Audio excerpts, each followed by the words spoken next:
Ginit ng ilang senador na miyembro ng Bicameral Conference Committee na walang blanko sa pinirmahan nilang 2025 national budget. Ayon naman sa isang kongresista, may mga blanko nga ang BICAM report na niratipikahan ng Kongreso. May unang balita si Jonathan Andal.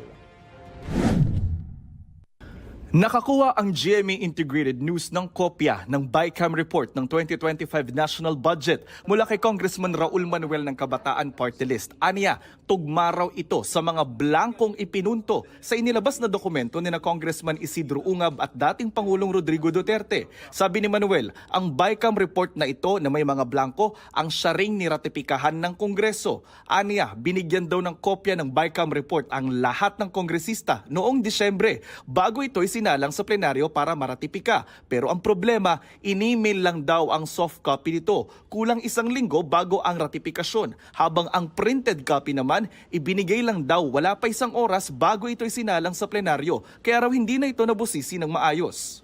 Sobrang gipit ng oras talaga para mabusisi yan.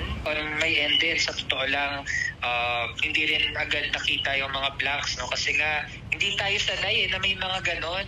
Ngayon ko lang na-encounter na nag-ratify ng budget, meron pala mga blanks. Sa pagsusuri ng GMA Integrated News, ang pahinang ito halimbawa ng dokumentong hawak ni Ungab, pareho ang mga blanko sa dokumentong hawak ni Manuel. Pero kapuna-puna na mas marami ang mga nakapirma sa dokumentong mula kay Manuel at iba ang pwesto ng ilan sa mga ito. Sinusubukan ng GMA Integrated News na makakuha ng opisyal na kopya ng BICAM report mula sa Kamara.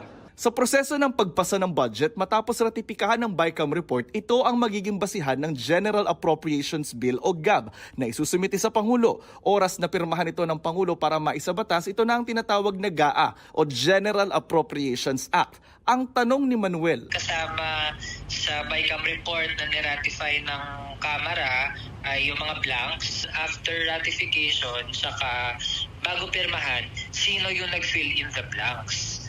So dapat may sumagot dyan. At ang pwede lang makasagot ang mga bahagi ng BICAM tsaka yung Pangulo. pati mismong kapatid ng Pangulo na si Senadora Amy Marcos sinabi noong Disyembre na hindi siya pumirma sa BICAM report dahil blankong papel daw ito. Sinisiguro ko sa taong bayan na hindi ako kailanman pumirma ng anumang papel hinggil sa budget ng 2025 o sa BICAM report na yan na nagsusulong na magbawas ng pera sa mga lehitimong proyekto. Paano ko naman pipirmahan ang blankong papel? Sinubukan ng media na kunan ng bagong komento si Senator Amy pero tumakbo ito. Sabi naman ni Senador Win Gatchalian at Joel Villanueva na miyembro ng BICAM at pumirma sa BICAM report, walang blanko sa naturang dokumento. Sa akin and my team, wala kami nakitang blanko. Kasi dapat balanse, yun ang tinitignan namin parate. So, I have a whole team na tinitignan yung budget bago ko pinipirmahan. Wala akong nakita na blanko. Wala akong nakitang blanko whatsoever. But hindi ko rin sinasarado yung mga rumors na naririnig natin na may mga ilan na wala pang item. Ayaw naman magkomento ni Senate President Cheese Escudero at Senate Finance Committee Chair Grace Poe. Sa Kamara naman, wala pa rin komento sina Speaker Martin Romualdez at dating House Appropriations Committee Chair Zaldico. Nauna nang sinabi ni Pangulong Marcos na nagsisinungaling daw si Duterte dahil wala raw blanko sa pinirmahan niyang General Appropriations Act. Itong unang balita, Jonathan Andal para sa GMA Integrated News.